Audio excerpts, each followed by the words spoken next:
Alright, so to install the AC lines from the condenser over to the compressor, and as well as the lines that go up to the evap unit, which will be installed later after the floors are installed, the first thing we'll start with is this line here that we've already modified in the previous step. We'll make sure that it fits snug up against the block on the top of the condenser port. We'll use one of the bolts from the GM bolt. That will go in, you'll screw that in using a 13mm socket. Then what you'll do is you'll route it up the side of the radiator, behind it, following down one of the chassis tubes. Go through the center point of the chassis where the sphere and the major node in the front is. Routing the hose down along this tube here so that it's away from all of the pulleys and the belts when the engine is moving. Then what you have to do is just kind of rotate the 90-degree fitting in position. You'll remove this fitting here.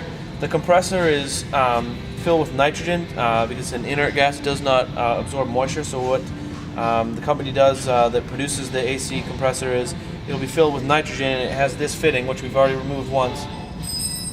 So what you'll hear is you'll hear that escape. You can see that there's a rubber fitting on the inside which holds the nitrogen inside. The same will apply for this upper port here. So don't be surprised if that escapes when you screw that fitting off. You want to be sure to keep your hands and face away from it as much as possible. Then you'll remove the blue fitting on the end of the 9-degree fitting and put it onto the AC compressor using a 7/8 wrench. Then once you have that line installed, what you can do is then take the line here that we've put together in a previous step where we've made it the hard line to the flexible line. Route that in through the front. And it will pass on the outside of the chassis. You can see here. It will route down this way.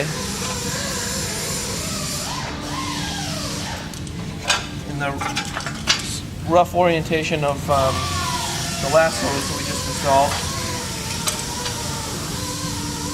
And then where it's going to go is it will route down along this tube, and then once the floor is installed and the evap unit is installed, this 90-degree fitting will thread onto that. So we're just going to leave that one hanging for now.